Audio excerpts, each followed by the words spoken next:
Hello and welcome. Good morning, good afternoon, and good evening, wherever you are, based on the location. Certainly, we are in Asia, so this is good afternoon. We are just beginning. In Bangladesh, it's good afternoon, but it's still good morning in India, and in America is good evening. I mean, it's midnight in the morning, right? So this is It's in the morning. Right. So this is IBGR'S World Summit that we have started from 5th to 9th October 2020. So unleash your business's potential and grow with us. Local business and global growth. That's the topic today. And this esteemed panel is going to talk about. These are extremely, professionals having a huge experience. I think if we can sum it up, I think it's going to be about 150 years of experience here into this panel, five of us. So we're happy to bring and unleash some of your potential that you think you have. So why you keeping it inside? Let's join to IBGR Network. This is International Business Growth Radio Network, means profit. And of course, with the business. And of course, when the business is, there are people, there are technologies, there are process, and everything together, the business runs. And then it has to go live. And how to do it. And that's the unleashing part. And we at IBGR Network running all over the world just because of you. You have the potential and you have the purpose, I believe, the reason that you have started the business. And that's the very reason that we have started this summit together to help everyone's potential, unleash your business's potential and grow with us. And this is the summit powered by CKH Network. Here we have the distinguished panel. Without further delay, I am now going to hand it over to Mr. William, who is the Director of Operations of IBGR Network. Hello, William. Over to you. Good morning, good day. I greatly appreciate all the work that you've done. This is the third summit we've done this week. We did one Monday in North America where we introduced the radio station. We did have some of the on-air host talent that we have in North America, but we're pretty much saving that for Friday. And then we were in Tuesday morning, we're in Australia, and that included Singapore, New Zealand, Philippines, and Taiwan, in those areas. So today we're here, and then tomorrow we're going to be in Africa, Europe, and United Kingdom, and then on Friday we're going to be back in North America. And Kamrul, your organization has done a great job here, and great technology. I know we're going to talk about that.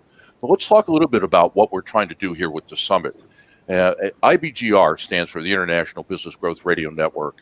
And unlike a regular radio station, what we would say is a terrestrial station, the letters don't mean anything. When you hear the letters, it's an alphabet soup. They're assigned by a government agency. Since we're a radio station, but we're using the internet for a tower as opposed to purchasing a tower, is that we had the ability to go, what do we want to call ourselves? So our call sign stands for what we do. We're international. Right now, we're in 132 countries. That's 2/3 of the planet. 132 countries out of 195 who are listening to us. And it's far more than we had expected, because only about 20 to 25% of the countries around the world have a large population of English-speaking people. And we are going to go multilingual next year, but we can only do so much right now. So I'm blown away when I look at, I've got the Maldives, I've got Morocco, I've got Slovenia, I've got places listening to us that I'm just amazed. And so we really are, our message is many countries, one language, and that language is business. And it's a statistic that I came across about 2 weeks ago that I've been working on. I got it from the United Nations. I got it from the International Labor Organization, ILO. And do you know that only 5% of the world are entrepreneurs? When you can go country to country, in a country like India and Bangladesh, the number may be a little bit higher. In some other countries, it may be a little bit lower. But basically, we make up 5% of the world's population. And yet we employ 57% of the world. Now, just doing the numbers real quickly, there's about 7.5 billion people. 3.3 billion of those are employed. That means that this small group like us employ 1.9 billion people around the world. That's incredible. We are, in many ways, the most significant population. Now, I'm not talking about it from a religious standpoint, but if you go into the secular side, and who else does what we do? Because how many governments could function if we weren't working, we weren't employing people, we weren't paying our taxes, they're paying their taxes. Imagine governments that lost basically 60% of their revenue, the chaos that society would have. So I don't think that people really appreciate what we do. And that's just not me. That's all of us, all 5% of us. And so we built a radio station around that, and that's what the international stands for. And that population, that 5% that employ 57%, those are companies with 500 or fewer employees. In the United States, to give you another example, is that we had from the end of 2016 till February of 2020, and then the pandemic hit. That growth rate in the United States, over 90% of the jobs were created by companies with 20 or fewer employees. So we are significant and we make a difference. And what really makes us different is that all of us are artists in some way. Your business, every business that's represented here, was a dream. And until you took that like a painter and you put it on canvas, or I think it was Michelangelo had said when he was sculpting that he released the sculpture from the stone. He could envision it in the stone. He said, well, my job was to release it. Well, we're the same way, that it doesn't exist until we create it. And so that is really what the summit is about, is to bring people together and so that we can find a way of helping each other grow. And we've developed over the years quite an extensive library of best practices of how companies can grow from nothing to very, very large. And I really spent a lot of time first studying and then working with companies that have grown from cash, rather than saying, well, they got significant investments coming in. They basically grew their companies to a couple $1,000,000 or larger strictly from the sales they were able to generate because they ran really good businesses. And so that is really what we're about in the summit. And we want people to come to the radio station because what we're doing every day, we're doing 24 hours a day, 7 days a week. We're offering programming to help business owners grow their companies. And it's just like, in this case, it's just like a radio station. I mean, you turn on the radio and the signal comes in. And what we've done is we've taken two concepts. One is the stages of growth, and we parse our day into 6-hour segments based upon 6 stages of growth. So if you know where your company is at, stage 1, stage 2, etc., you know what hour of the day you would want to listen to or what podcast. And then the days of the week are all themed that on Mondays we talk about nothing but finance. On Tuesday is operations. On Wednesday, it's customers. On Thursday, it's employees or people. And Friday is a little bit different in that Monday to Thursday, we take much more of a tactical, granular approach where we're talking about things that the owner has to get done. On Friday, we talk to the owner as if they're an executive of a much larger firm. And the reason for that is if you can't make the transition from working in the business and working in the present to moving over and working on the business and working on the future, then you're really not going to be able to grow it, because all that's going to happen is you're going to get consumed every day into the things that got to get done, but you're not really building for the future. And so that's what we do on Friday. So that gives you basically 5 days a week, 6 hours, gives you 30 different options of what is it that you need to hear. You can either listen to it live or you can get the podcast. And then on top of it, every single show has a set of show notes. We provide written text for everybody. And then at the end of the season, and we just finished up season 2 at the radio station, we produce a book. Right now we have a book that's around 590 pages long, broken down into 6 volumes of what we did in season 2, which is a user guide. If you want to grow your business, we have a user guide for you. So that is that's what we're doing, and we've only been doing it for 6 months.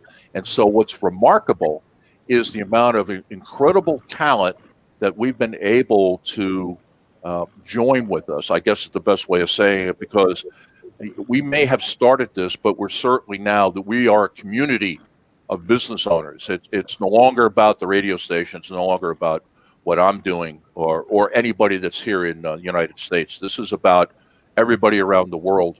I mean, we're here. And so that's how we got here. And so that's my passion. I've been in business for over 40 years.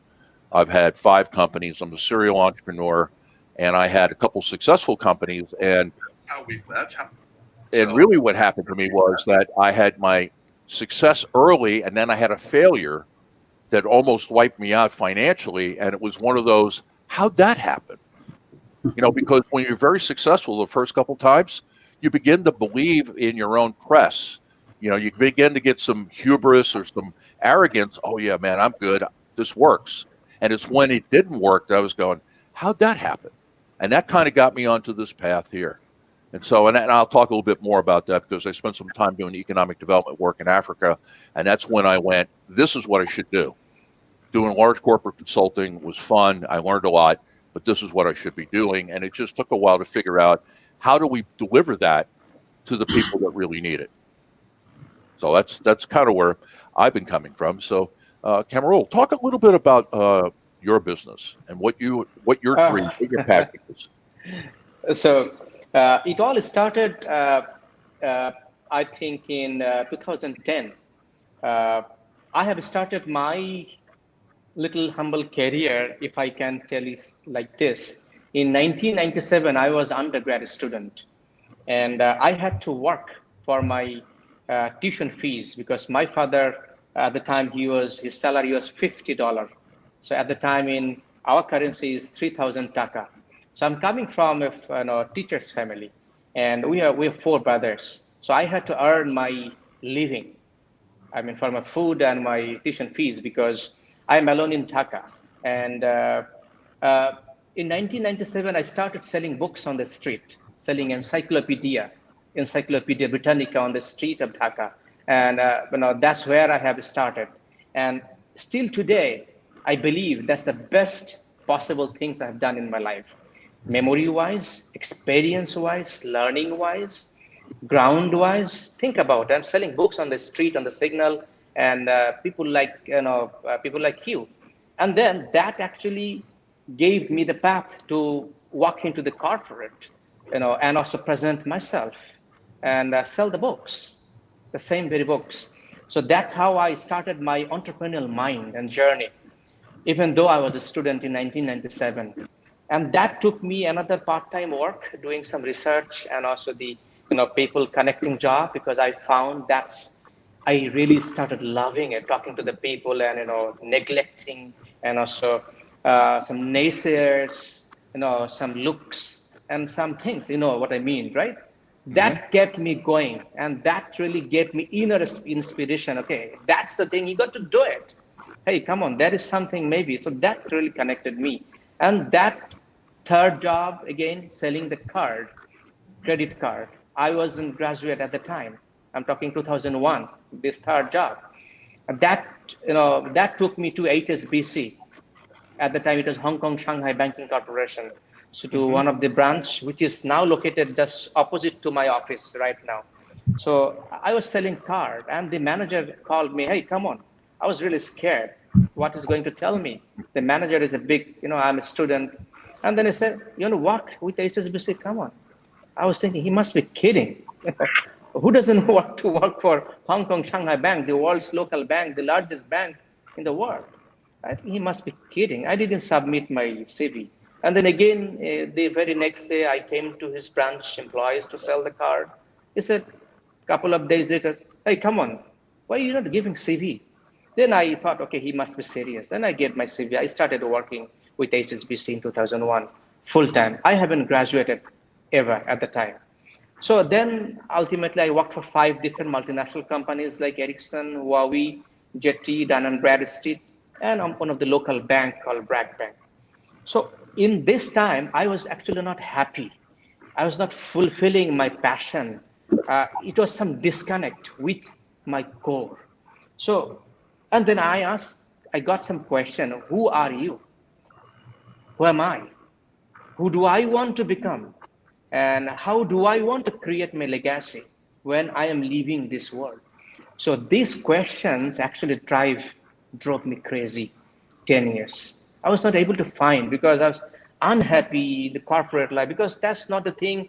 I realized that I don't want to be the CEO, or that's not my cup of tea. Uh, then I connected with my struggles and journey. I thought, okay, there are hundreds and thousands of people coming from, like me, from village to city and trying to establish them. And I have a passion. Then I connected with another dot. What's my passion and what I could do? And that's what actually started my business. I left my corporate career 2017 October after all this 20 years.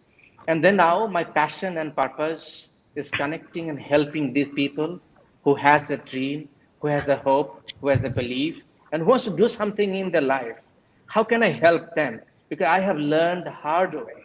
And from the street to corporate, I have sold hundreds of millions in the telecom industry, hundreds of millions dollar of project, frankly speaking, in practically. And that took me to many countries like Singapore, to Commercia, to many events in Malaysia, Singapore, Hong Kong, Bangkok, in many cities in China, because I worked with Huawei and Jetty, Shenzhen, Shanghai, Nanjing, Tianjin, Guangzhou, a lot of cities.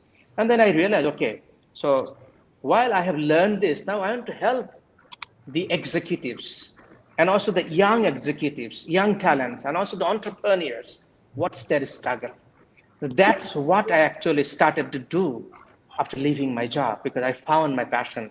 So I had to learn. I went to then John Maxwell team to become the certified, and also went to a small course at Harvard that is leadership strategies and coaching. And then again, this study actually connected while I was selling books on the street. I saw a private university in Bangladesh, which is called North South University, the best private university in Bangladesh. So that I thought in 1997, why not I'm here? So be it. Me maybe coming from a very poor family, my father maybe $50 earner, so what? So I thought I want to be there. In 2006, I bought my own car, I drove it, I went to that university. And I did $10,000 tuition fees on that university paid by myself to fulfill my dream. And then I thought, why not me going to the Harvard? A village boy, if I can come and work for the MNCs and can go to this university paying $10,000 tuition fees, why not? So that also, as I said, dream came true. So that's now I want to help others. Hey, nothing wrong to have a dream. Think No. and believe and take action. That's what I want to do for the business owners, executives, and anybody aspiring, wanting to believe, something holding us back. I want to help them not to hold any more back. Yeah, and That's what my business. we can't make people want something. And I think what makes entrepreneurs a different breed of people is that they will do what they have to do. I'm not saying anything illegal or unethical, but they will stick with it and they will do what they have to do to be successful, because it's almost like it's almost like calling, and it's almost like you have a sense of a destiny that you have to achieve. And a lot of times you're not sure exactly what it is, but you know that you've got to do it, and it reveals itself over time. I would have never thought that this is what I would be doing now. If you talked to me 15 years ago, no, I wouldn't be doing this. And yet this is what I'm going to be doing until I'm probably not here. And I move on to whatever's next. So let me move around now. Meena, I know that you've got a relationship with BNI. We'll talk about a little bit about your business background and how did you wind up here? Okay. Thank you, Bill. It's really amazing to be on this special show, this segment day 3 for IBGR. I just wanted to give you a little bit of my background. So I am an entrepreneur by chance. I think there are lots of entrepreneurs by choice, but I found that I might be an entrepreneur by chance because I grew up in India, in southern India. My family was into business. We were into an industrial area.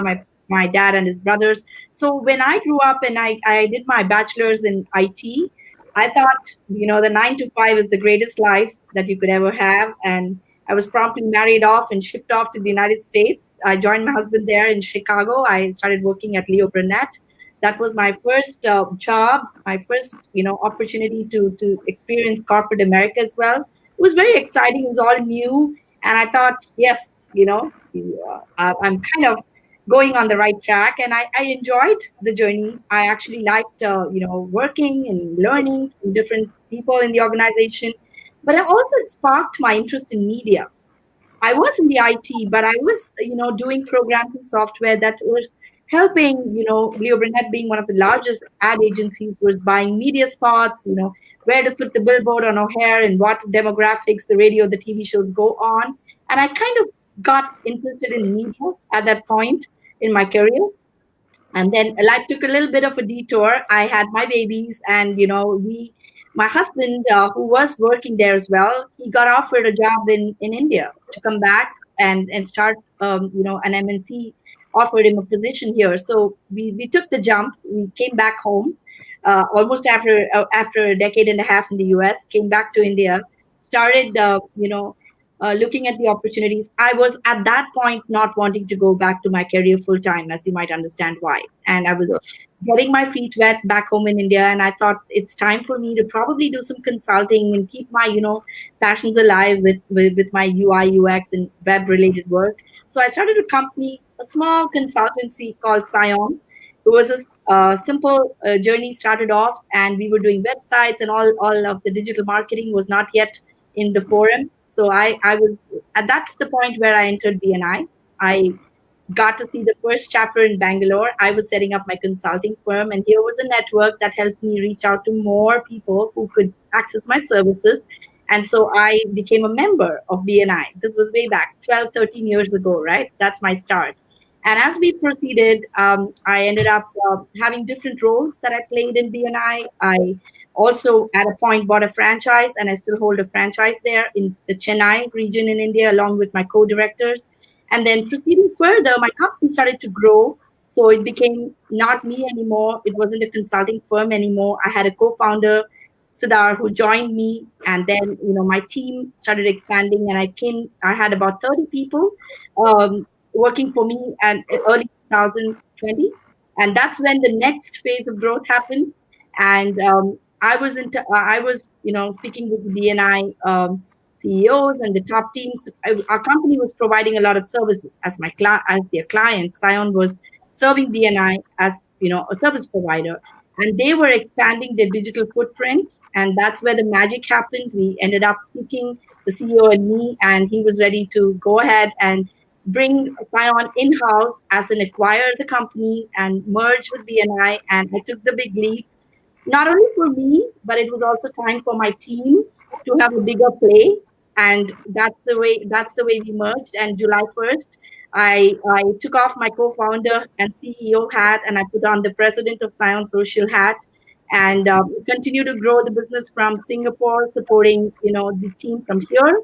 I have a wonderful team in Bangalore, India. I also have the support of the corporate team back in Charlotte from BNI, and that is my full circle from employee to entrepreneur and now to an executive.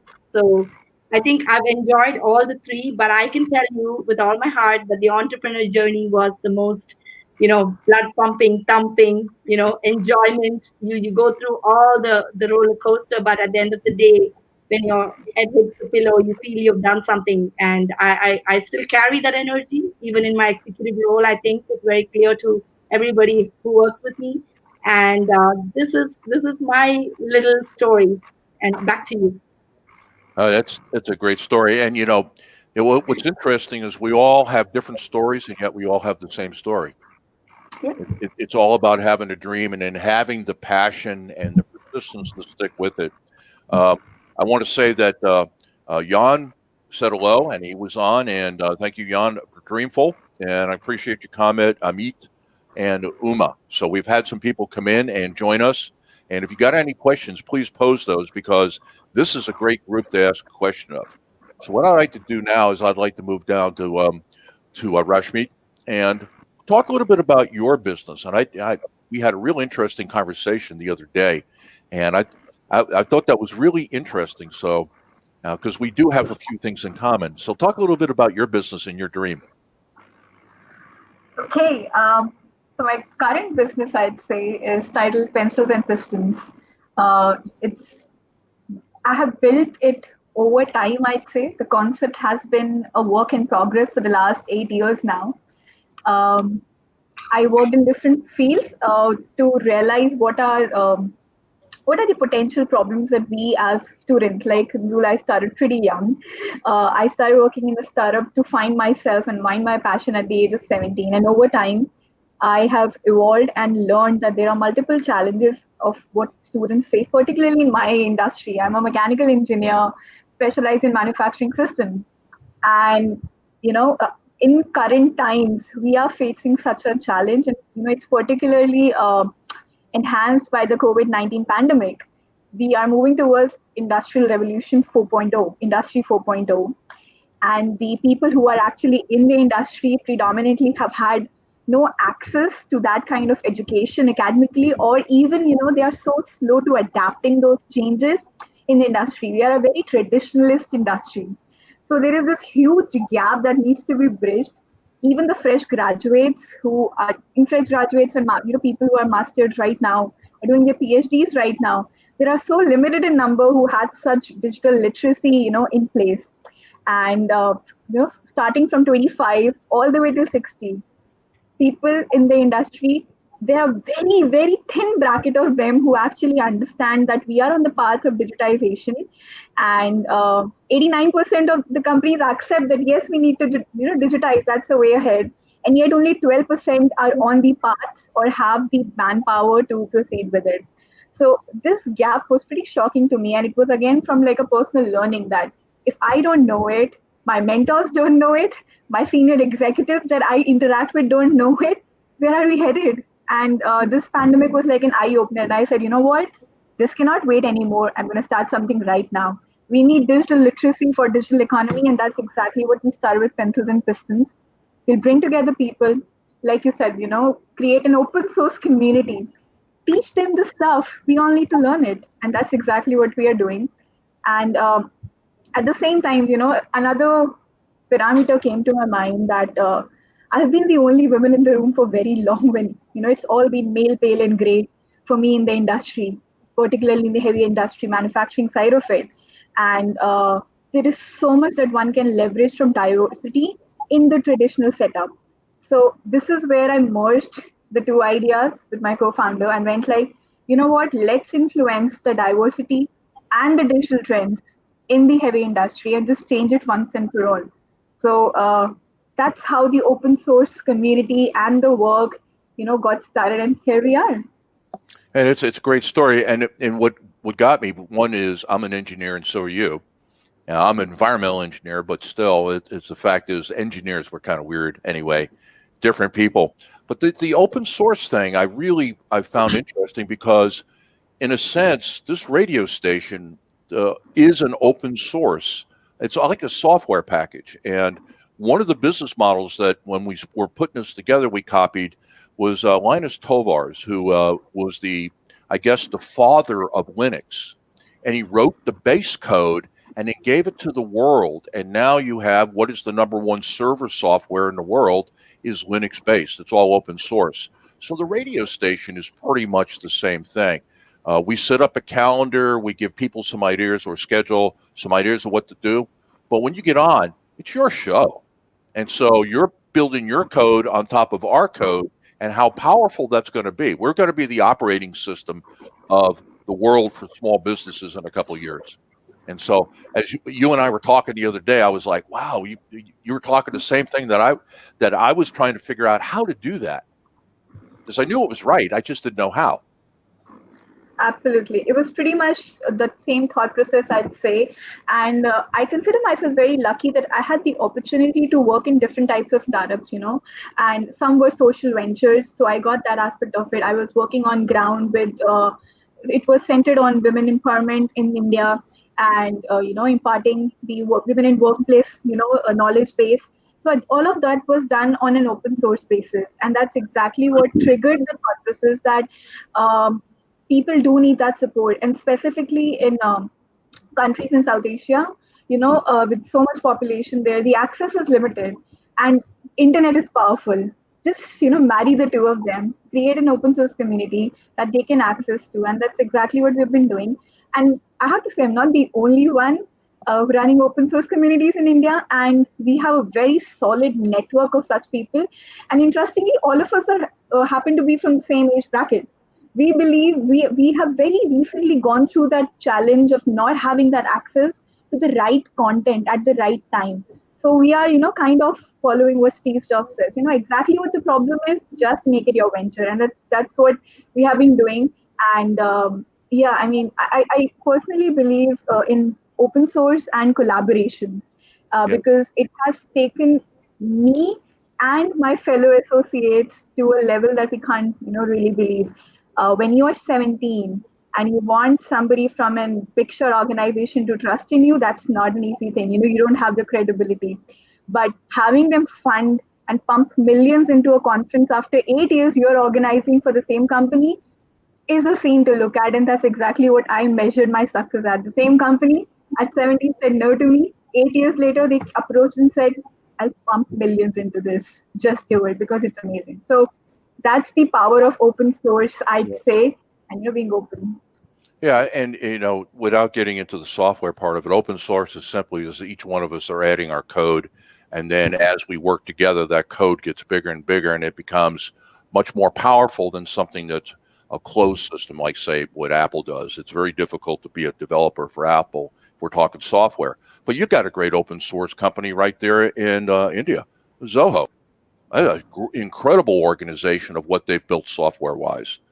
Well, now let me go over to AJ, and let's talk a little bit about what you're doing, because you and I have somewhat of the same background, and that's one of the things that we were talking about. I guess when you get older, you find that you have something in common with everybody. You've been around long enough. So talk about your journey and how did you wind up here? Yeah. So firstly, thank you so much. Wonderful stories I heard.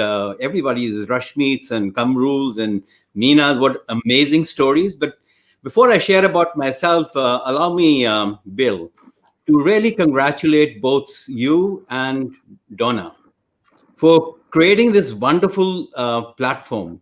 I was so amazed at the way you structured your vision.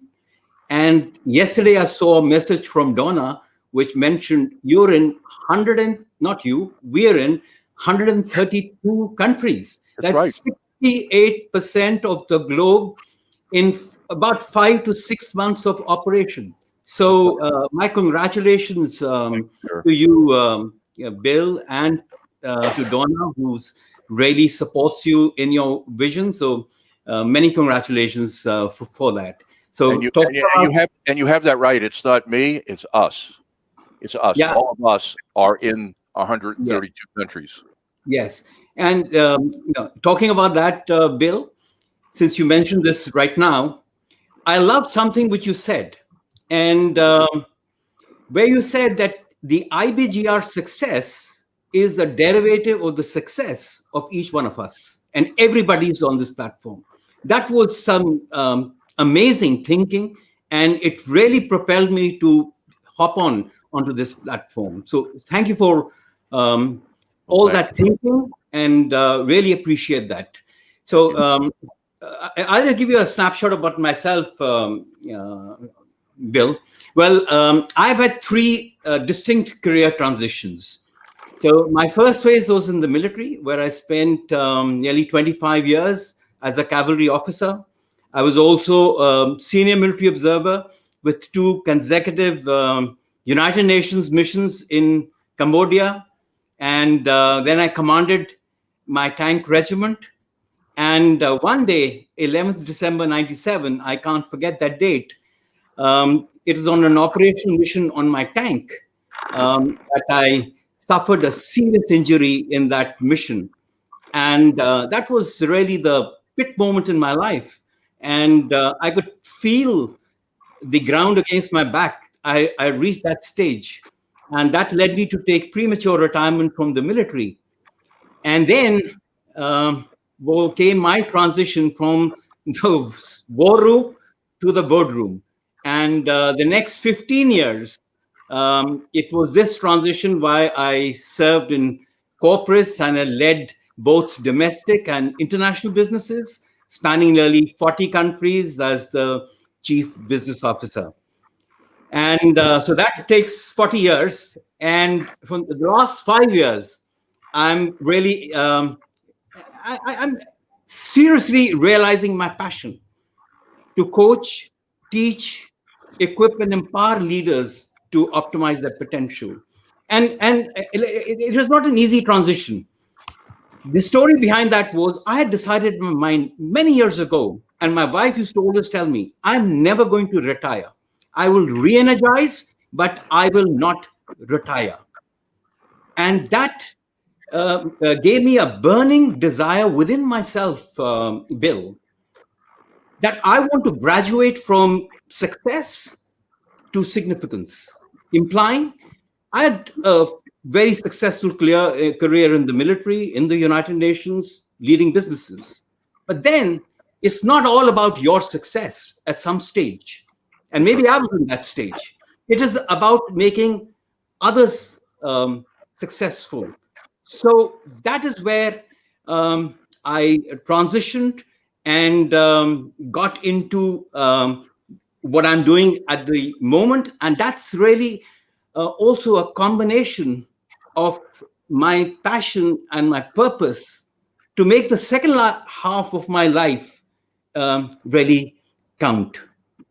And I asked myself two questions when I was making this transition, because absolutely from a job-oriented mindset, when you're 60 years and you want to shift, I asked myself two questions. And those two questions were, the first was, what do I want to be remembered for? And the second question was, if my life turned out to be perfect, what would those elements be? So the response I got to myself for these questions was that, Bill, I realized that over the last 45 years, I had the expertise, the exposure, and the experience only around leadership. Mm-hmm. And I wanted to share my learnings and my experiences on leadership, both in the military and the corporate world and the United Nations, with others, to train, coach, equip them to really optimize their potential. So that's what got me here. And that's my business around that. When I'm dealing with my coaching engagements or my programs or my speaking engagements, it's typically based on three key aspects of leadership, which I focus around. The first is leading yourself. That's what I engage people with.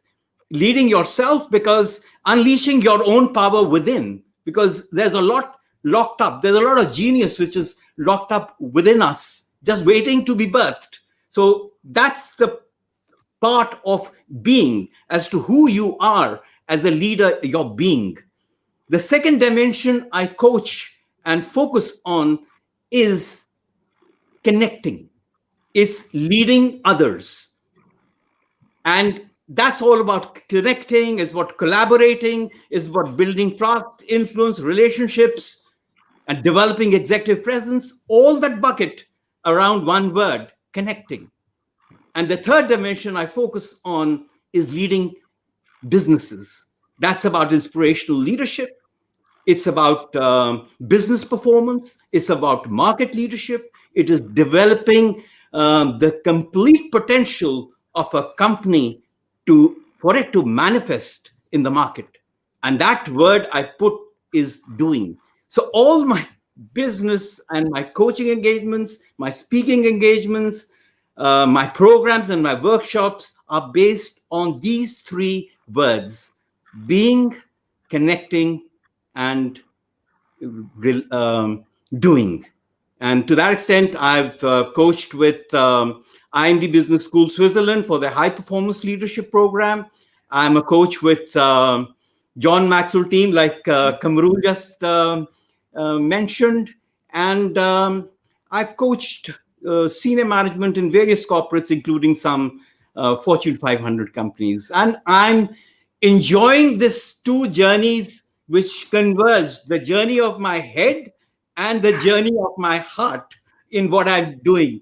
The head as to what I should be doing, and the heart as to what I should be. So this doing and being converged, and now I'm really having that joy, that impact, and balance in life for my second half of my life. So that's a snapshot about myself. Okay. And I think that probably comes through in your show. And in a minute, we're gonna have everybody talk about what they're doing in this show, because we want people to understand you and know you, and then go, this is somebody that I want to listen to because this is something I can get. But not only go to my friend here, who is also up at 2 some odd hours in the morning, and it's Mr. Raj Kapur, and he is from Alexandria, Virginia. So he's got the lights on in the house as well. So Raj, thank you for being on here. My pleasure, Bill, and I'm just amazed to be here. That is what entrepreneurship is, what we are talking about. Getting you up at 2, 3 a.m. in the morning and doing what you love doing. And it's a pleasure to be here. And just hearing the stories from Meena, Kamrul, Kamrul has been a really great friend. We have been working together for some time. Rashmeet, your story, and Ajay, I know you for some time now, and it has been amazing. And again, going back, it's a teamwork. I joined the IBGR, I think it's been a few months now, and it was just at its inception at that time. And the growth has been incredible. Incredible. Within just a few months, it has taken on. That is how the entrepreneurship works. Once you get on that momentum, and that momentum starts, there is no stopping it. And today we are here at the summit, starting off the full-fledged launch of the radio station. And one of the things I would like to say before I talk about myself anyway, is that this radio station is for the people, to give them and add value to them. Because what will happen is, I personally believe, because I have done almost now 16 or so episodes or more, and every one of them, it keeps you getting better and better, and you keep on adding more value. Going through all those things, not only do all of us develop ourselves, because it brings out the best in us to bring that material. But main thing is how to add more value. Every single Monday when I speak, my idea is, how can I add value to people? What more can I do? And where does it come from? It comes from our experiences. It comes from our life work. And that is what all of you were relating. But what I would tell the listeners, this is the most important thing. This is literally a university. You cannot get so much information from a university where you will pay so much money, and then you will come out with those bookish knowledge. Sorry to say, but I've been a part of that, and no practical experience. Over here, learning from our successes, our failures, I believe you can shorten your wheel as to how you are getting into business, how you are getting into job, wherever you are. This is a platform where each and every person who is hosting a show is bringing their best to you, and you are listening it to for free. So don't underestimate it. It is more powerful.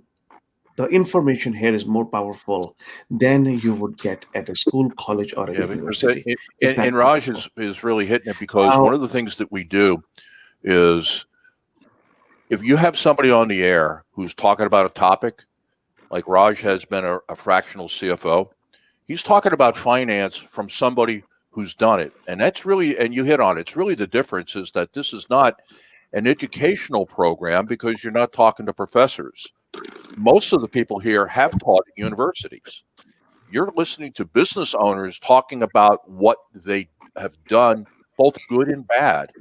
And that's invaluable information. You'll never get that at the university, or it'll be exceedingly difficult. I'm sorry, Raj, to cut you off, but I think that was a great point that you made. No, Bill, we are here to add value. So absolutely, that was a wonderful addition. But my main purpose here is to just make sure that in every area of the world where we are adding value with IBGR, people do understand that many times what happens is that once people feel it's a free resource, it may or may not have value to it. Mhm. The difference is that this has so much immense value to it that people, my friends I know who have heard my show and heard other shows, have gotten addicted to the shows because they are now getting so much information that they wouldn't get from a coach by paying them. Because by coach, by paying them, they will get one sort of information or one level. Over here, you're getting information on all the stages of business. And specifically coming from you, Bill, with your experience, I mean, who can beat that? Coming from, I've heard your shows so many times, and the information that you have been providing with all your years of experience is just unbelievable. So for myself, it has been a great journey across my whole entire life.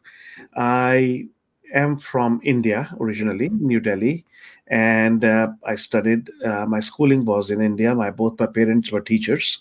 My mother was a teacher in high school. My father a professor in Delhi University, and then I studied my college from Delhi University. Started my chartered accountancy in India. But before I could finish it, I actually came here to United States in '87 to pursue my MBA, and that's when my journey of entrepreneurship started. Because being like Kamrul said, my parents, both of them were teachers. The mindset was of education, Mhm. get more educated. Mindset was never of that you need money too, and money has value too. It was always education, education. I wanted to get my MBA, I wanted to get my PhD, and all that was there. But soon enough, when I came to United States, I realized that things are not that simple. You need to take care of yourself. And that is where I started seeing how job worked. I got a job and started working in the accounting field. Uh, Soon enough, the entrepreneurial spirit was always there, that I want to do something more, that Mhm. that something has to happen where I feel that I'm not only contributing to myself, but something which my passion is going to come out. Just working wasn't enough. So let me tell you, from 1989, 1990 to now, I have always had a business on the side and working too. So many people were telling me, you're burning the candle from both hands. But who cares? Seriously, it was, if I'm happy, if I'm going through, why not?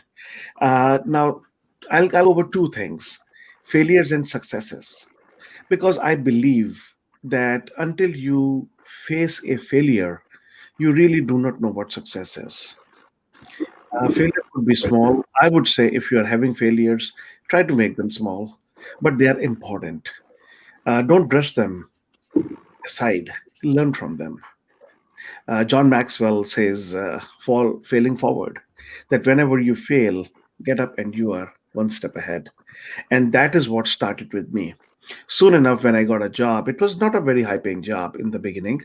And working as an assistant controller, I found someone who said that, Raj, he was doing a great business, owned a beautiful home in Long Island, New York, had Mercedes Benz, Jaguar, and he impressed me pretty much. I said, this is nice. This guy has so many businesses.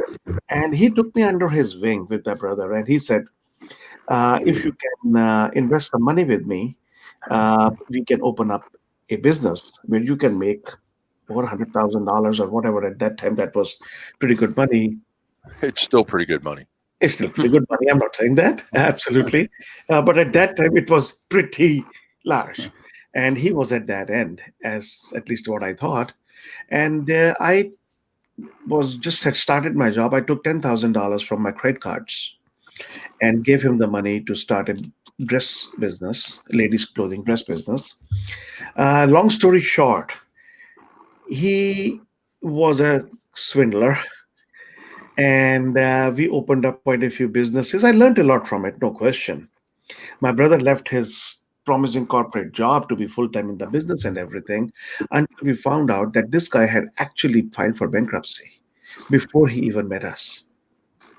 And by the time we wrapped up the whole business, I was over 50 plus $1,000 in debt.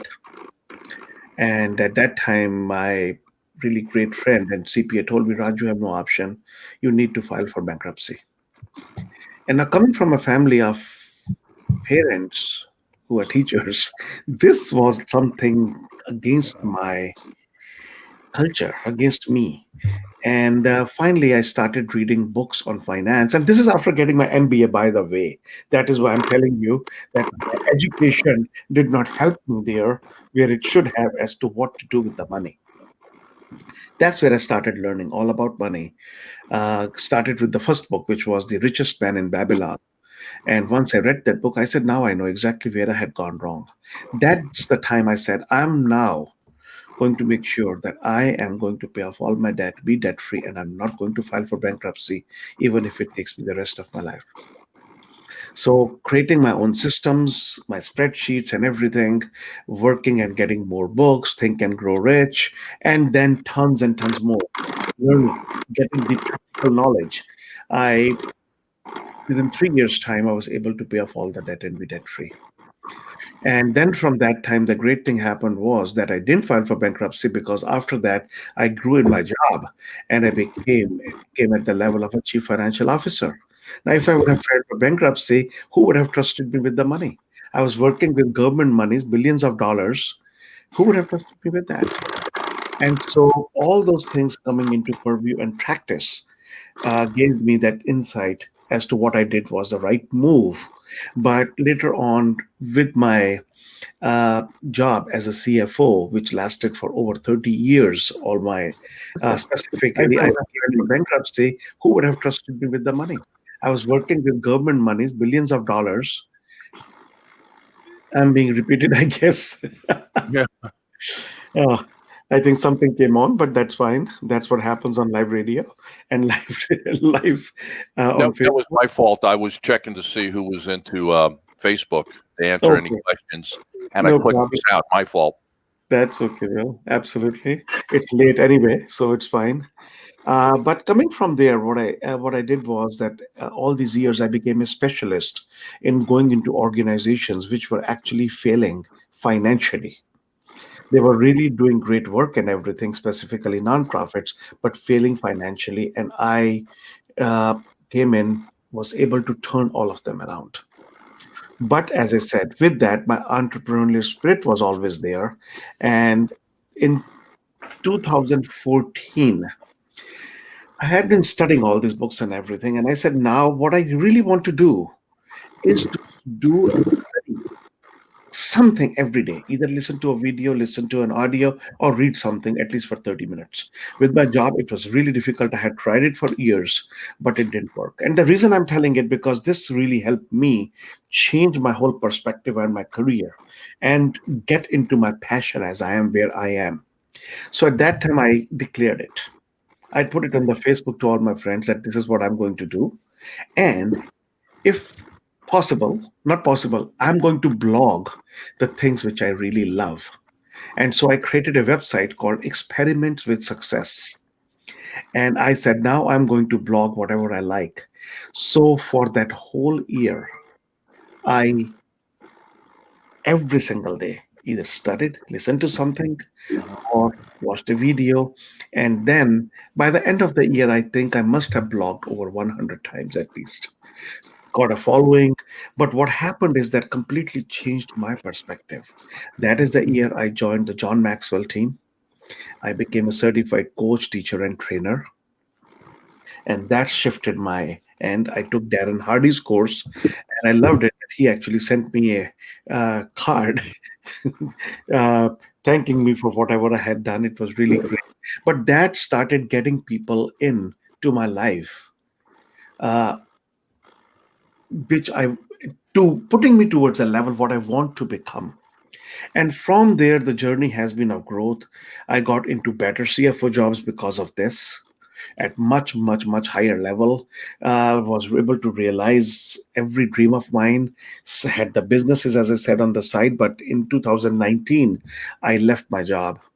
And all my friends said, Raj, you are completely crazy. Leaving a CFO job at that level and doing this, I said, this is what I want to do. This is my passion. That is my entrepreneurial spirit that I want to bring through, because I can work all day, night, and it doesn't tire me. Because my main thing was, can you do something that you would want to do even if you don't get paid? Would it still intrigue you? Would it still put that passion in you? And the answer was absolutely. Or So get from you up that at time, 2 o'clock in the morning. here you are. So from that time, I have been developing my online courses, doing coaching, training people. Even today, I had a talk with one of the other John Max people who had just started on the business. He was like, "Can you give me some help?" I said, "Absolutely, I'm here for you." So that has been the journey, and I am loving it. And obviously, COVID-19 has changed everything. So changing the whole business aspect and everything Yeah. has been time consuming. That is another thing where I would say IBGR radio is going to be really great for you, for every one of the listeners, because the information that we are bringing to you is going to help you move into this new era or the new world that is coming in, because we are not sure when this is going to go away. Even if it goes away, things are never going to be the same ever. So Okay. yes, my Bill. Well, thank you, Raj. Now, let's just kind of open this up in conversation, and let me premise that, and then we'll just everybody talk. And that is, now this is my perspective coming from the United States. I've always had a great deal of desire and love to be in your area of the world, for a number of reasons I'm not going to go into right now, because they would be distractions. But I always thought that the future of the world really lies in the Indian subcontinent. Because years ago, people used to go, it's BRICS. They used to use the Brazil, Russia, India, China. Well, three of those aren't going to be the future. India is the future. And I really believe that how that's going to happen is the entrepreneurial spirit of your subcontinent. And I say India, I should be saying Pakistan and Bangladesh and Sri Lanka and the surrounding area, is that it's going to be the growth of business is what's going to create the jobs, small businesses, to grow the economies. And that is where the growth is going to come from. For example, Africa's been posed with the problem of it needs 120 million jobs in the next decade. Where are those jobs going to come from? Because there's no real industries coming into Africa. Africa's going to have to produce those jobs. Well, who's going to produce the jobs? Us. And it's always been my perspective that the future of the planet really is in India and that area more than it is in any other part of the world. The United States is not done, but there's not much more to get. It's where is the greatest group of people with the greatest potential for growth, and it's where all of you are coming from. And so that's one of the reasons that we talked about local business, global growth as the theme for this area, because as you grow your businesses, you become a global power. And it's not going to be so much government to government as it's going to be the individual entrepreneur who's going to create that. So I want to put that out there, and I want you to talk about your shows. What are you doing on your show? Why should people listen? And how are you addressing that challenge? And anybody, go ahead and start. Whoever wants to jump in. Okay, I can go. Go. Bill? Yes, ma'am. So yes, so I will be, starting to feature from tomorrow, that is October 8th at noon, Singapore time, 9:30 a.m. Mumbai time. And my topic when I spoke with Donna was the topic that resonated so much with me was people track. Because if you don't understand people, you don't understand business. 100% of your clients are people, 100% of your team are people. Technology is available to empower people and not the other way around. I'm a firm believer of it, Bill. So I chose People Track over all the other tracks. And I know some of my team who are listening will now be smiling ear to ear. But I just wanted to say that the reason why, I believe that this is a pivotal moment is businesses are needing to change in every direction. They are needing to cope. And you were very right when you spoke about the Indian subcontinent. I have lived for long enough in North America. I've even lived in India for many years, over a decade, and now in Singapore for about 3 years. I do see the pulse of entrepreneurship. It's the heartbeat of this land. The heartbeat of the economy is the hard work of the SMEs that are there. They are small business owners. Maybe they have, a single entrepreneur, like a solopreneur, to all the way up to people that have built companies with 50, 60 people to 5,000 people. They are powering the economy. They are supporting the government to grow. And I think role to play. I think we have some static coming on. Yes. So I'll check. I don't think it's me. I turned off the sound. If all of us can just turn off our sound, except Meena. Yeah. So I'm just going to wrap up here. I know we were coming up on time, but that is the heartbeat of the entire world, the entrepreneurship, and that is why I'm so passionate about BNI as well. I joined their team just because they support over 280,000 entrepreneurs globally, and they do it week on week, month on month, day on day. And I'm here as a part of the community with BNI. Scion is a digital media company. We empower BNI on the digital front. We also serve other customers and clients. But at the end of the day, everything is about the people that we work for, and also the people that we can support and bring on, because we actually have to create to contribute. I'm a part of the BNI Foundation.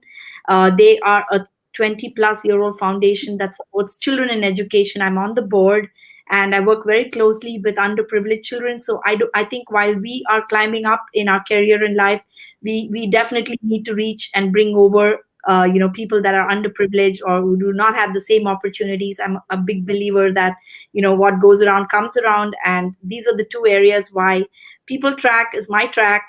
My show is going to be called Business and Beyond. My show name is going to be Meena Mac. I'm on at 9:30 Mumbai time, 12 noon Singapore time, starting tomorrow. So look forward to seeing you all. And back to you, Bill.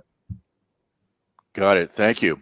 Kamrul, how about your show, and how about the proposition that really the future, you all live in where the future is? Yeah, you're, I think, absolutely correct. This statement you just made is the Asia, what I believe the next 20, 30 years going to emerge. Why is that? Because it has people, it has the population.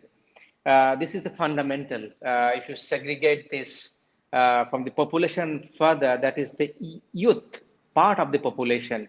In my country, where 70% of the population coming from youth, 70. So that means 70% of the population is below 30 years. In the next 10 years, what we call is, in order to get the dividend from the demography, the best time possible for the history of this country. The same kind of scenario China went in 90s.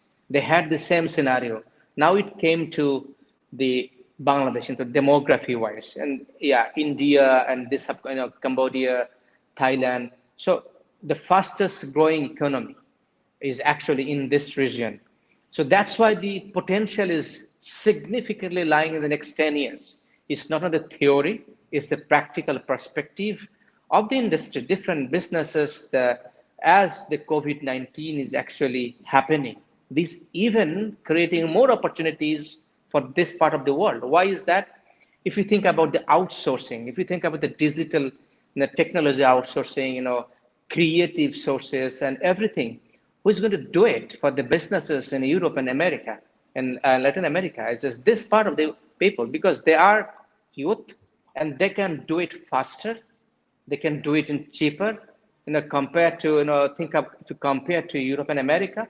So I think if you talk about even the garment productions, now everything has to be befitting with the current reality, not a year back, befitting with the current reality. The technology has to be befitting. the organizational delivery and logistics has to be befitting than that of 6 months before. Now it is more of tailor-made needs. So that's where the potential with the people and business, and that's exactly in my show, which is as the Meena show in the people lane, into the business, and that is the stage 4, the hockey stick growth. And my show is called like the business architecture, the BAS, the business architect show. So where the potential in a stage 4, how can we now expand the potential as you see the growth opportunities, as you see the COVID has created the blessings in disguise, truly it is. And how can we grab that as an opportunity? If we do not grab that, the opportunity may not be befitting for me. It remains only opportunity, but what is that for me? What is in it for me? That is, how can I actually look into that? That's my perspective. And the perspective is the opening up the potentials into the business horizon. So now the business needs to be a bit diversified, as I said, the customized mode. One size doesn't fit for all. That was theory. Probably now it's more practicality into the industries and business. If we can tweak a bit, people has the resources. Now business need to a bit diversify.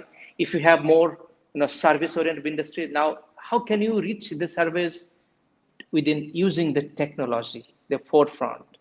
Maybe the webinar. Maybe how can you serve digitally? As Meena was saying, she is in charge of digital platforms. So that's the best way today. How can you, even if it is one-man organization, somebody wants to be solo entrepreneur, that's the best possible time in the history of mankind. Be with a laptop or even a phone and have a stand. And then that's it, you go and let the world know what service you are. And that's my show, to inspire them to bring the potential out and grab the opportunity and grow. And that's the IBGR network, I think, with my show, Meena's shows, your shows, Ajai Lal, Colonel Ajay shows, Raj Kapur Finance, and Rashmeet shows, and together, it's all the business that people need. I would invite and urge and request everybody, think about, because consider. What's happened here is that the cost of technology has come down so much. I mean, you're running a technology company right now, and we couldn't do this 10 years ago. This conversation couldn't take place 10 years ago. There wasn't the platform for it. There wasn't the bandwidth. And so what you're seeing is more options, because actually we're trying to create a renaissance back with radio. Everybody's going, well, radio's dead. Well, no, it's not dead. It's just going to have a new methodology. It's going to have a new purpose. New technology doesn't displace old technology. It just keeps adding more pieces to it that gives you more options. So, Rashmeet, I'm listening to your show. How are you addressing this problem? So I am talking about operations and leading the way into operational excellence as I perceive for business owners at the stage 5. I'm bringing in a lot of perspective because I believe I've been very lucky when it comes to academia and corporate work experience and my own experience with startups. And I believe I put all of that on the table. Excitedly, my research and academia have been so strong that strong from the perspective of giving. I mean, I've been lucky in choosing up the curriculum that complements what I will, pursue as a career in the future. And it's been like a diverse set of research. I know a lot of people here talked about academia not doing justice, but whatever I learned in the classrooms, even in my bachelor's, I was not sitting in the classrooms. I was there for like very less time. And I was actually in the markets running and seeing those parts because I was building cars with my own hand, and building up teams that went on to create history, I'd say. And that learning, on-ground learning, is what created the foundation of excellence at a product level. And why is it important? That was the one perspective. And that's exactly why I believe the academia and research has been a very blessed part of my journey. Secondly, even my corporate work exposure was such that I was an entrepreneur, and I was, like Raj said, full-time job and still working, in your own ventures. entrepreneurship makes you a crazy person and you're always asking for more. I actually asked for more even at my workplace. And the magic of that was I got an opportunity to work with more than 250 companies. And these are all MSMEs in India. I visited their shop floors. I understood their best practices. I understood what is it they are doing, how do they work with their people, how do they work in their industry. So that 200 plus, exposure of more than 200 companies, people don't get that in one lifetime. And I got that in a span of 3 years. It was like a crazy time. But the best practices of operational excellence that I learned from them, I actually put it in a book that was circulated in my company and to those 200 companies. So that is the second perspective I bring to my show. And it's like you mentioned, India, I believe, is different purely because we know how to get the best out of the least possible resources, because we've had that for last 50 years now. We've been living with limited resources and we know exactly how to globalize with that set. And I bring that perspective into the show and how one can, optimize. And that's the core and a core of the show, I'd say. And so I bring all of that and some research work that I'm doing currently with other startups, who are trying to go into automobiles and, run it on renewable energy and fuel cells. So all of that said and done. So it's like a cross, industry, cross exposure perspective from product, from, best practices on manufacturing shop floor, or from a startup perspective, what could lead to you have like the best business practice. And that's why it's like leading the way into operational excellence. And here's exactly what I'll be mixing and matching and bringing in my show. Okay. And it's good to have somebody in the operations track, because we've been struggling with getting more people. I'm on the air on Tuesdays much more than I should be, because I'm an operator from my own background, but having somebody with that operational experience, because that's really the backbone of the company. That's what we build on, because people are the muscle.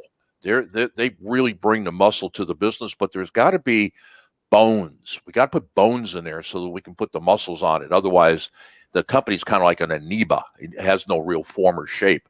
And so that's kind of what our job, what we're trying to do with the company. So that's great. I'm really looking forward to listening to the show. By the way, we listen to all the shows. We don't miss any shows. That makes it a full day, and we don't do that to check up on you. I'm really interested to hear what I can learn from you, and so I'm learning every day. So go ahead. That's actually amazing, because that's one thing I've learned. Once you become a content producer, it's difficult to actually absorb the content that is developed by other people. And if you have that habit, I think it's a continuous improvement loop that you are into. And I think that's exactly when they say you don't become successful in one day if you're continuously evolving. And that's a beautiful habit. Okay.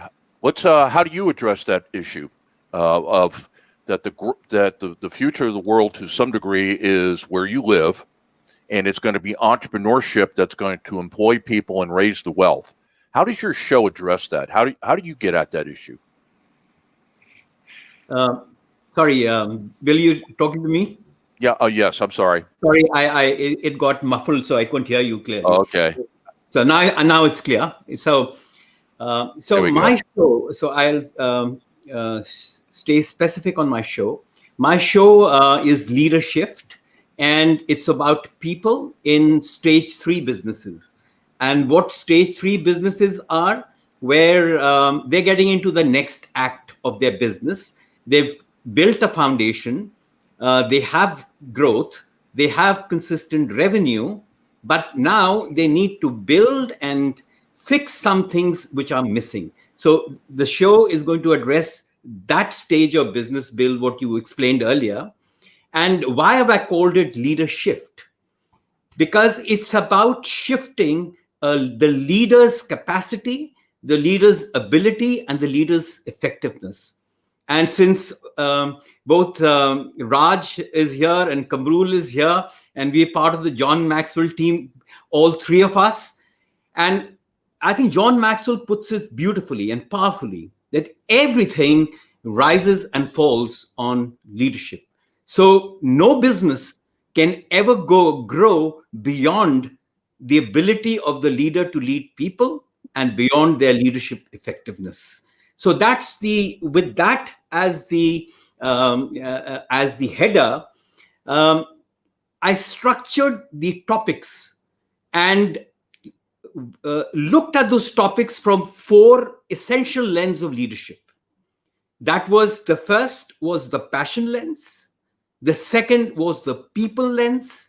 The third was the process lens. And the fourth was the performance lens. So when we see the business through these lenses and the topics through these lenses, now that leads then to ensuring profitable growth, where you're able to create an impact and leave a legacy, I would say. So that's the ethos of those topics. And in this season, I'm going to be covering 13 topics. And out of the 13, 2 are the summary and the overview, and the remainder 11 topics, they're all linked one into the other. They're all weaved together.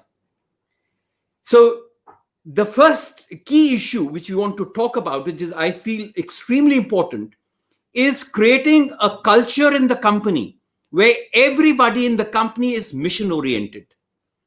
They live with a sense of values, and values are the operating principles of the company. They're the principles and standards of behavior. They kind of become the default system of the company, and where people take pride in being part of that company. So these 3 words of mission, values, and pride, that is MVP, to actually elevate the employee engagement, elevate the employee morale, and have them give their best into the company. So we start with that, creating that kind of a culture in the companies. The next 6 episodes is, Bill, you were talking about building a company. The 6 episodes are about building a company which is vertically aligned between people and the mission, the vision, the goals, and the objectives of the company. How do you create this vertical alignment in the company? And also, how do you create the horizontal alignment between customers and processes? So these 6 episodes are primarily going to focus on creating a culture in the company, in your company, whoever's listening on, create a culture in the company to be process and performance oriented. And to this extent, we'll be talking about positions being linked to goals and objectives. We'll talk about process description, position descriptions to be linked to processes. So whenever the process change, the position descriptions go along with it because they are linked. We'll talk about standard operating procedures for all processes. We'll talk about information being available when it has to be available, particularly in the pandemic environment where there is remote workings is the order of the day. So availability of information on a need to know principle. We'll also talk about aspects of the key performance indicators, getting the concept of key performance indicators, scoreboards, dashboards in the company, so that you're able to take data-based decisions for employee performance, and your staffing decisions are comprehensively assessed. We'll also talk about, in this performance process-oriented culture, to set, particularly the leaders of the companies, to set clear expectations and clear standards. I was amazed when I read a Gallup survey, and the Gallup survey said 50% of employees come to the workplace without knowing as to what's expected out of them. So these 6 episodes, we're going to cover creating that performance and process-oriented culture. And why is that important? That's important, as it's been pretty well said. There is no secrets to success. There is a system. There is a process to success. So those are that. And then I'll wrap up this shows, the leadership show, with the last 4 episodes, which are going to be focused on leadership and passion. And we'll talk about forging relationships and partnerships with employees, with customers, to ensure elevation in acquisition, of retention, of growth. We'll talk about that. We'll talk about creating a culture again of ownership and accountability and responsibility in the companies. We'll also talk about leadership. How do you be inspirational leaders? How do you be passionate leaders? How are you being multipliers so that you get the best out of people? And answer this question. I'll answer this question. Why should anyone be led by you?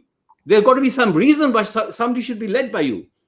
And I'll wrap up this season with the last episode, which is going to be on leadership in a VUCA environment.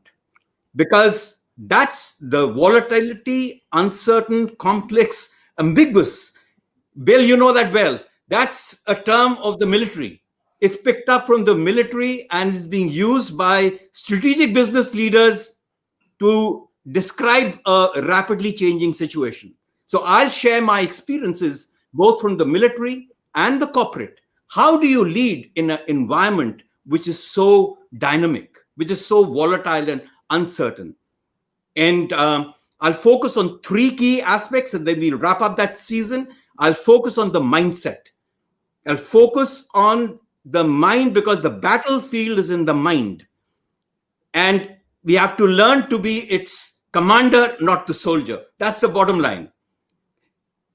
The second aspect we'll speak about is distributed leadership. That is particularly in the VUCA environment, leadership from anywhere and from everywhere. We'll talk about grace under pressure, grace under fire. How do you handle setbacks? And how do you discipline your disappointments?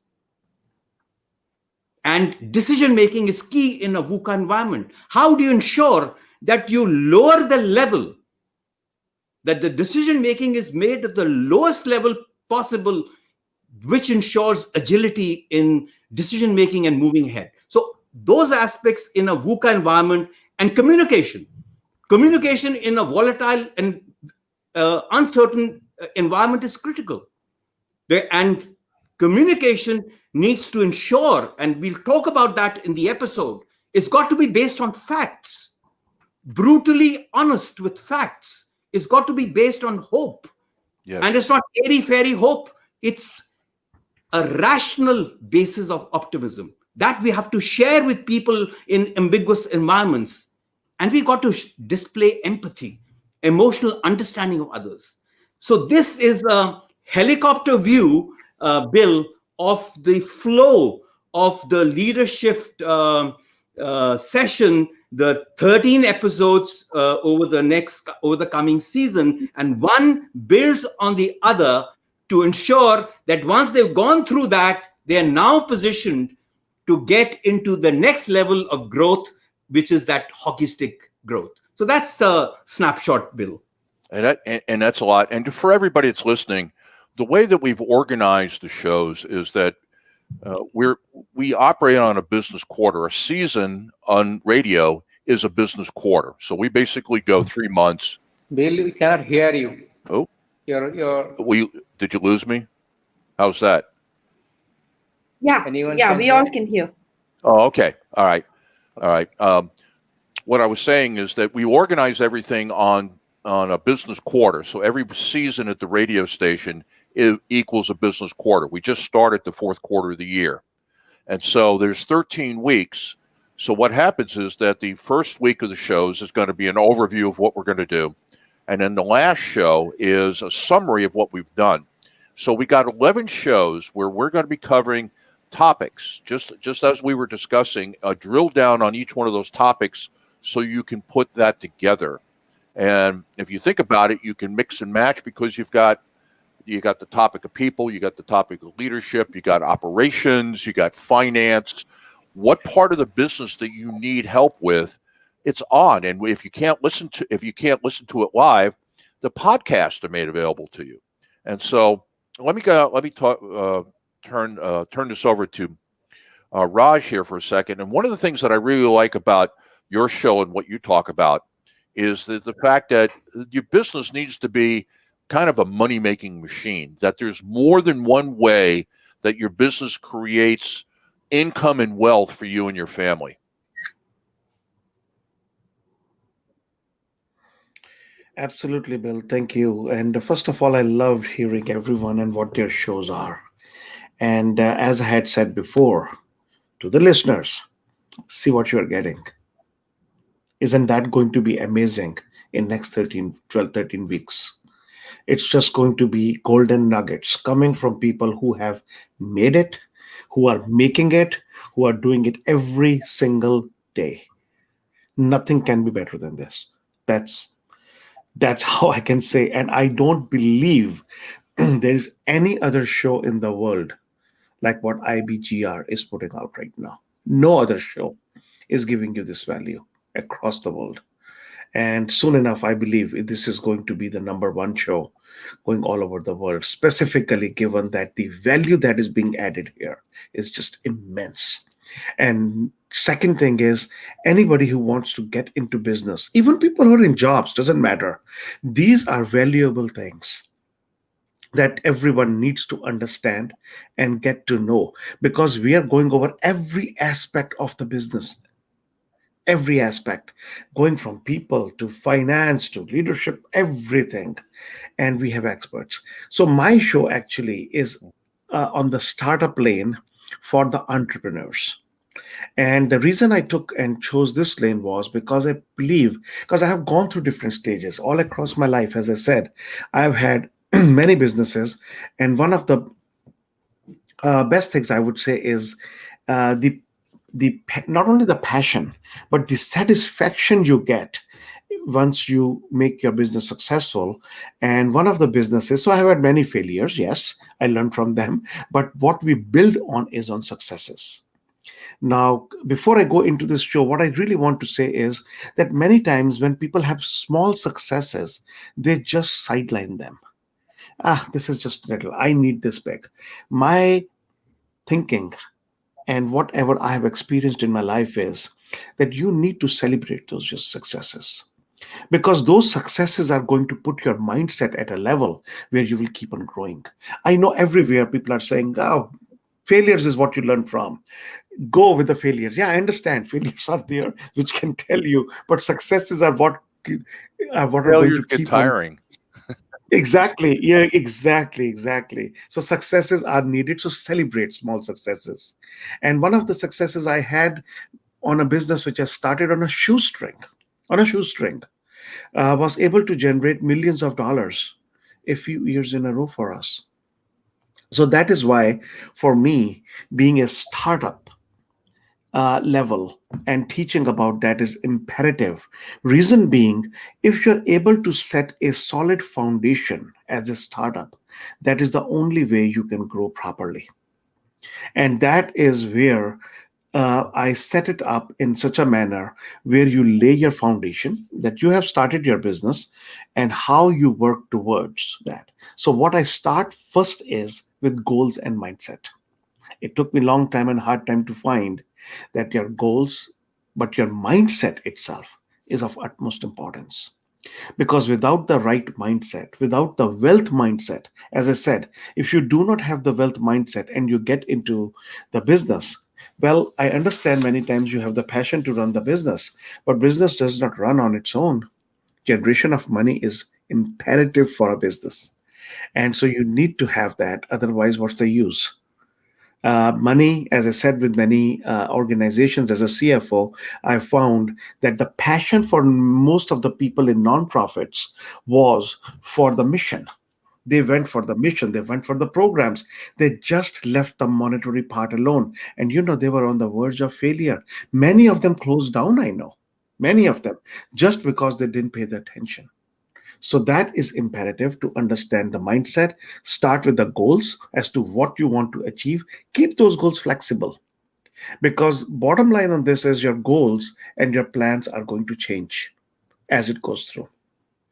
Then I build on the second one, which is business and marketing plans. Because without, many times I have heard, because I do consulting with a lot of small businesses and with a lot of startups. And at that level, many say, why would I need a business plan? It is in my head. Yeah, it's in your head, but that doesn't help you because it needs to be on a paper. Even if you have a one-page business plan, get it out on the paper. It's imperative. And then I go into detail in my session about how to build marketing plans from a shorter and what are different types of business and marketing plans and how to create them. We go over that. Then we go over understanding the four phases of business, which I also call the four pillars. And the four pillars are generation of wealth. Without that, there is nothing. You have to first generate money to do anything. Number two is, so most of the entrepreneurs go with the generation of money, but they miss the next three generally. And that is the saving of money.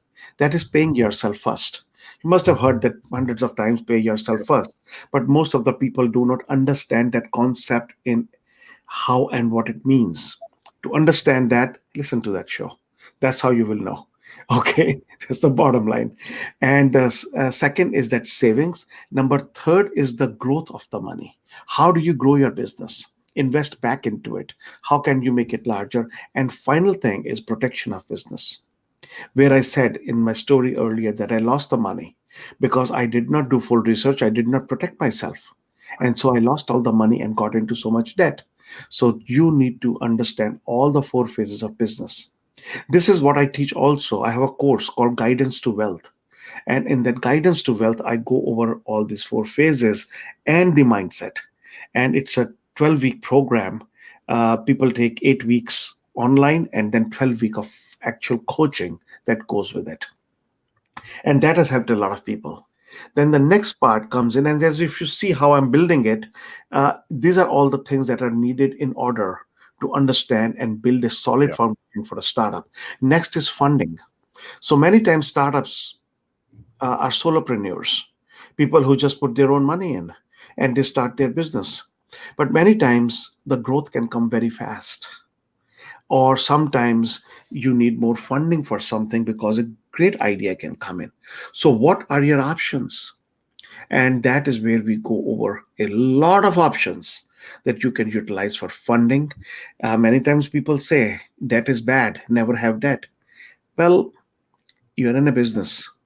You have to understand what a good debt is and what a bad debt is. Yes. And that is the two things that you have to understand and how to utilize them. Like for my business, I utilize credit cards in a specific way, which gave me almost 60 days before I made a payment. And I never paid a penny interest.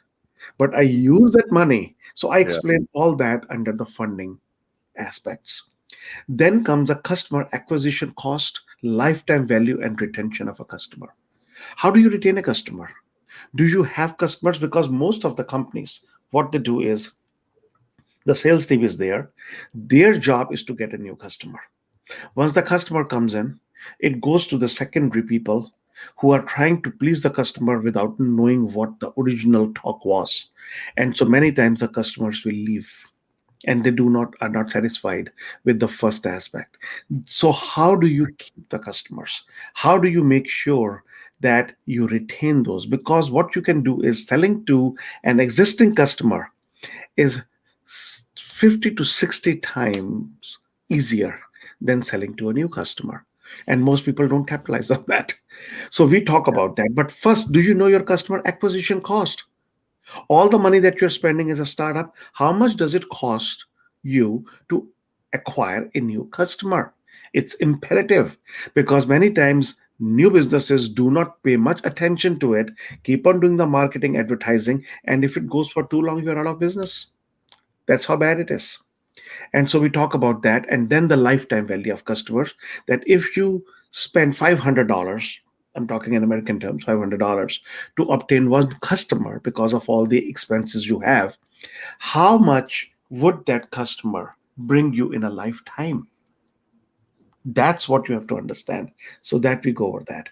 Then we have 5 steps to grow your business and generate more money. Next is cash flow, because cash flow is the king. Many times people, when they're working with their accountants, and I'm being an accountant, I know you look at your profit and loss and balance sheet and say, I have a solid balance sheet. And then finally you find out that you have run out of money because there's no cash to give the people. So why is cash flow important is what we talk about in full detail. Then we go with hiring talent. That is at this juncture at startup, what sort of people do you need? Why would people not want to go to a big company and get those benefits and everything? Why should they come to you? And that is where we say what sort of talent you need to take the company to a different level, from a startup to the level. Then we talk about tools for startup, because as a startup, you cannot do everything yourself, even though you want to. And you could be spending a lot of time. This is where all those new tools and those apps and all the CRM things that you need, how to use the email marketing, how to automate things. So I talk about a lot of tools that are there for startups and evaluate them as to what is good for you. Then I go with the culture for the startups, because if you do not start creating a culture now, your organization as it grows is going to actually create a culture of its own, which you may not like. And so you need to put forth what sort of culture you want to know. And that's another depth we get into. And then we will wrap up. And these are all the programs for a startup. And once you go through this, I have worked with many businesses, many startups, consulted with them. And this is the foundation. Once it is set up, make sure that the next steps for your business are really, really great. Okay. And that's just one. Yeah, everybody that's listening, you've just heard 5 of 35 different talent on-air experts that we have. Here's a recommendation I got for everybody, and that is, go to our website, because what we did here is we're not trying to create clickbait. We are trying to do SEO. We're all doing the things that you need to be doing with a website, but fundamentally, what we've done is every show has a set of notes. As I talked about earlier, there's over 1,100 pages on the website. If you go to our website right now, IBGR.network, on every page you will see a search bar that says something about new business search. Instead of going to Google, instead of going to Microsoft, instead of going to Yahoo, if you got a question about starting, growing, or exiting a business, put it in there. I would hazard a guess that you will not get a million hits like you will on Google, but you won't get 999,999 hits that are clickbait. You get 5, 10, 15 hits of information that you could use immediately. And so one of the things that we're building here is we're building not a search engine, but you see where we're going. This library is available to anybody. And so you could get in there and you could get this information. And also they're hooked to podcast. So every one of our shows has a podcast attached to it. And so if you can't listen during the day because it's not convenient for you as the owner, then you can listen to it later. And then we created this community of service. This community of commerce. And it's like a chamber. We built we didn't buy it. We leased out a platform. I wish I had the ability to write code like that, but I don't.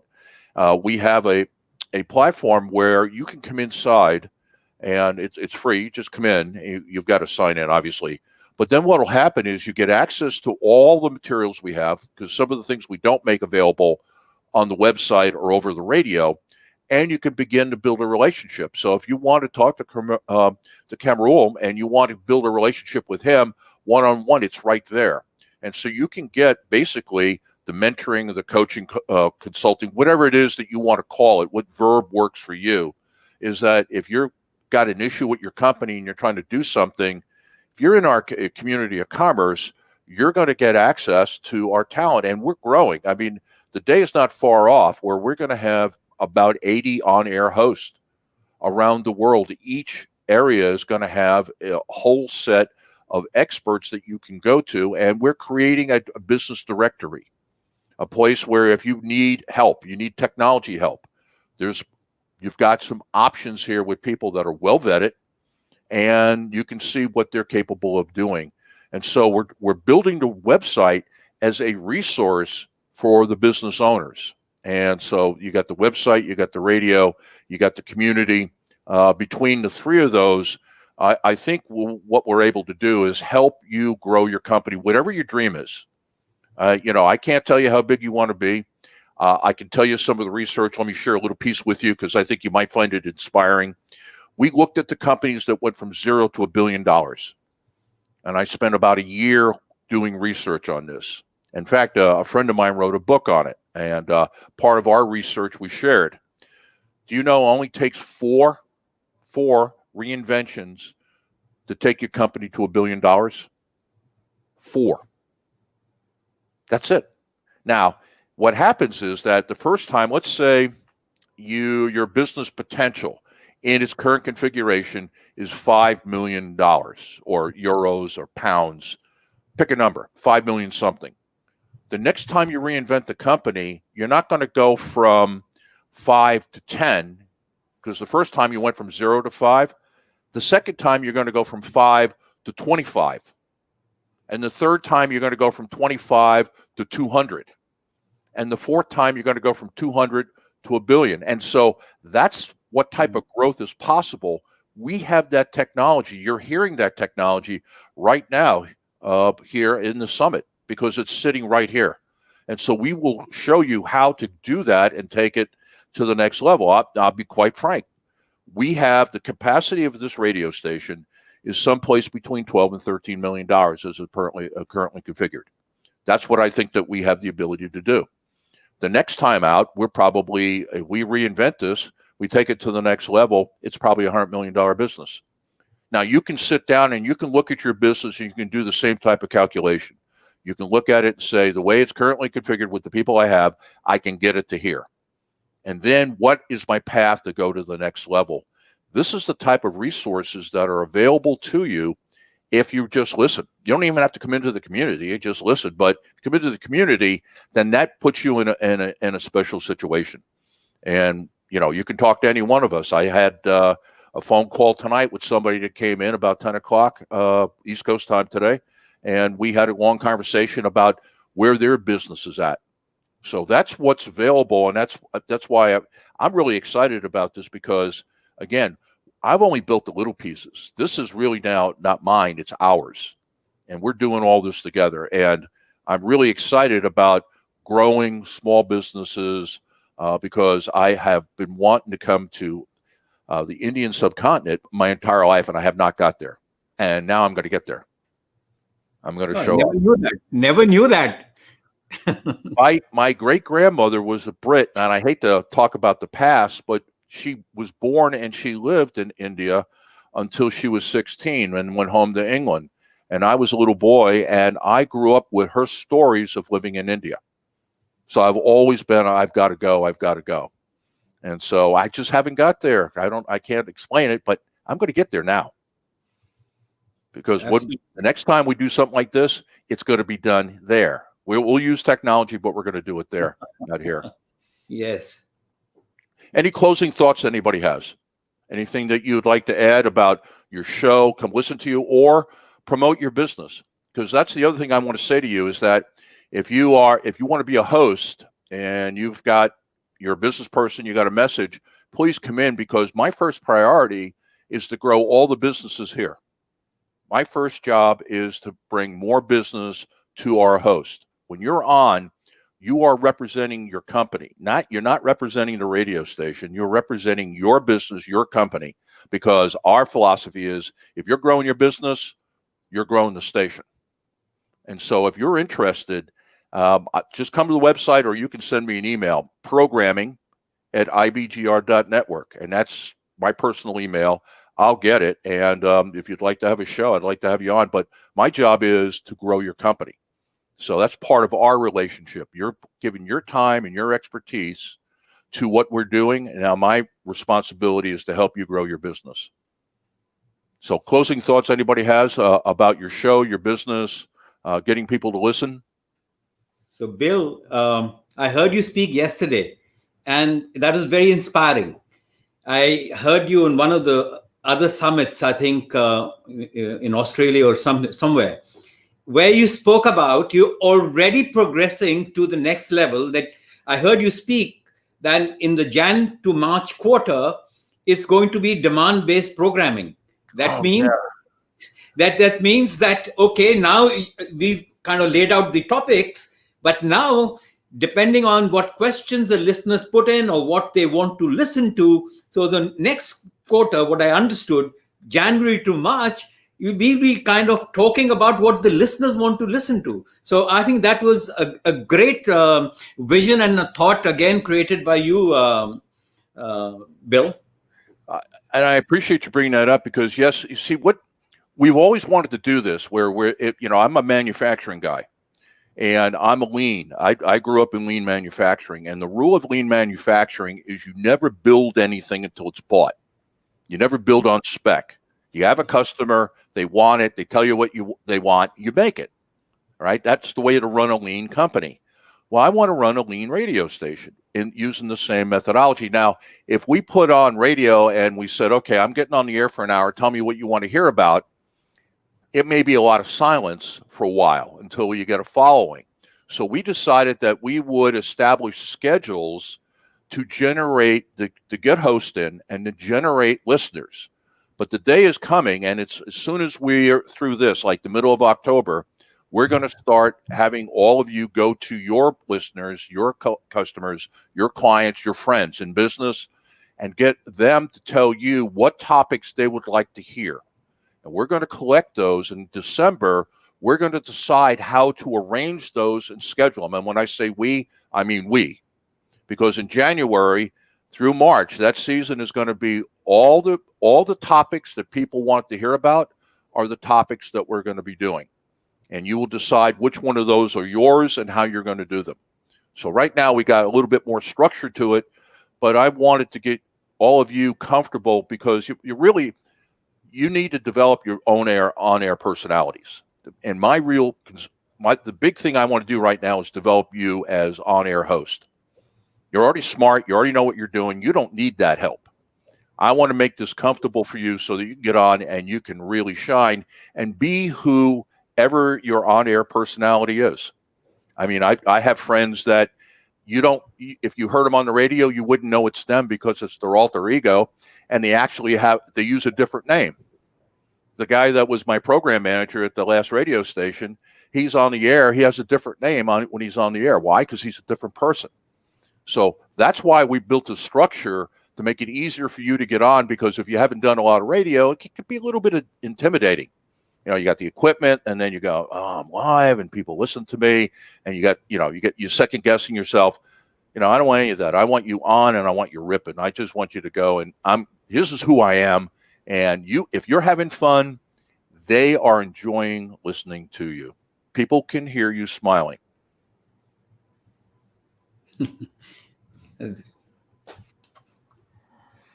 All right, I guess I would say, Bill, one of the things is that if anybody wants to learn, it's from Bill. I was amazed when I started and Bill and Donna were there for 6 hours talking. Sometimes Bill would be talking. I did 30 hours a week for a couple of weeks until we had people on. And I still don't know how you did it, because I do one show and I know what it takes to do the show. So all I would say to all of you is that if you need to learn, he's the guy. And then one of the best things with the support is that every single time Donna and Bill are there for you. So anytime if you find that there's a glitch, like I know for sure I was speaking and it said to me on my computer connected and they couldn't hear me. And Donna just called me, Raj, we can't hear you. I said, what do you mean? It says connected. And I ran into problems, but then we solved those things. But those glitches came in. But bottom line was, when you have the right support team who know what they are doing, what they have done, things become much easier. So it's just go with it. And I consider myself a veteran after Bill and Donna, because I've done it quite a bit. And now my comfort level has become quite a bit better, I would say. because once you get used to it, then you start loving it. It's the same thing like your entrepreneurship. When you start it, it's scary, and then you get into it and it gets better and better. Same thing. And I know all of you are doing great anyway, but I just wanted to let you know, if you ever need to get to go to Bill and Donna, and there's nothing that they won't be able to help you with. And thanks, Raj, for introducing me.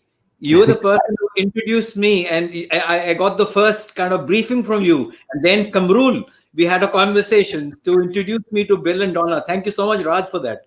My pleasure. Thank you, Raj, from my side as well, because it is also you who got me connected. Well, I see whoever I find who would be really great here, and I say, let's get them on the radio because it's going to help people. And I know, Kamrul, you are doing such wonderful things in Bangladesh. So that's when we were on our summit at the other end. That's when I asked, I said, would you like to be? I talked to Donna. Ajay, I know, has been doing wonderful stuff. So my pleasure. I'm so glad that you are here and you're loving it. And the last thing I'll say before we close the session out is, don't hesitate to come to us on how we can help you grow your businesses. Okay, I may have an answer, I may not, but we've got a resource that you need access to, and I can guarantee that. But part of this is a partnership between us to build something to improve a lot of other people, because entrepreneurs, come on, they're our brothers and sisters.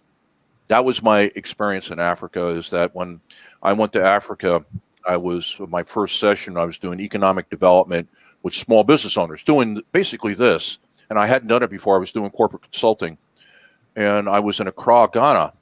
And I love Ghana. Ghana's a great place. And I realized after about 2 weeks, I had more in common with the Ghanaians in the room. With all of what appears to be the obvious physical differences, I had more in common with them than I did my own family.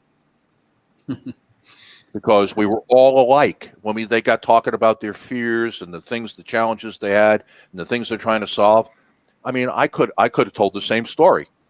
So those 5% of us who make up the people that are on the air and the people listening to this, we're part of a family.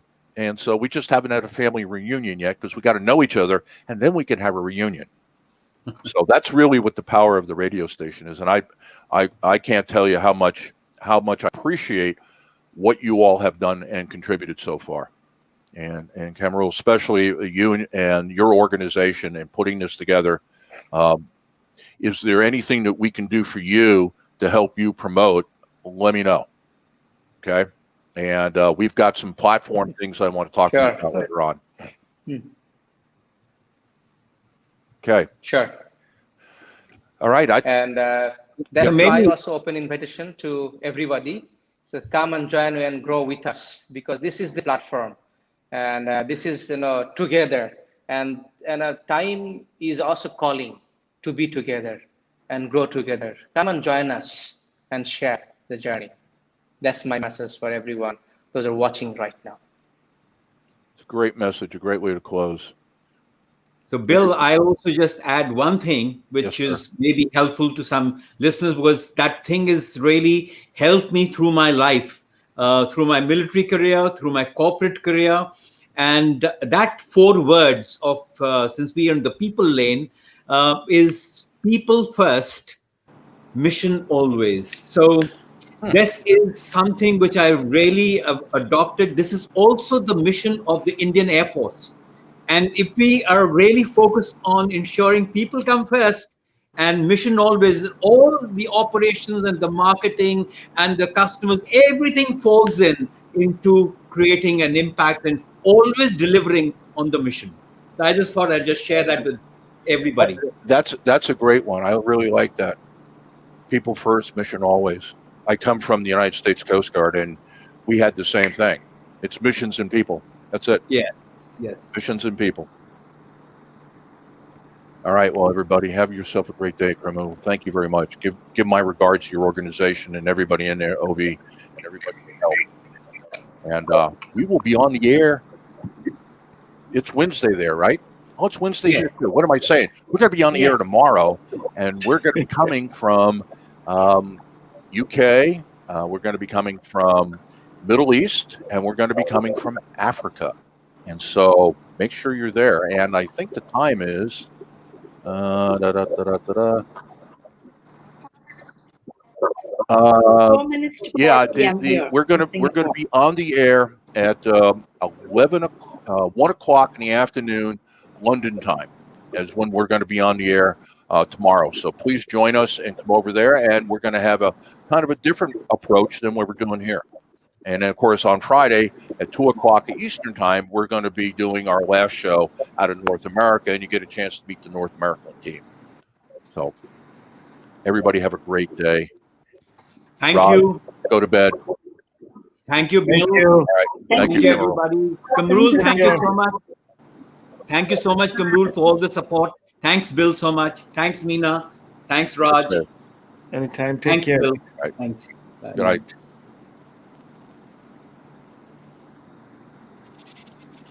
Oh,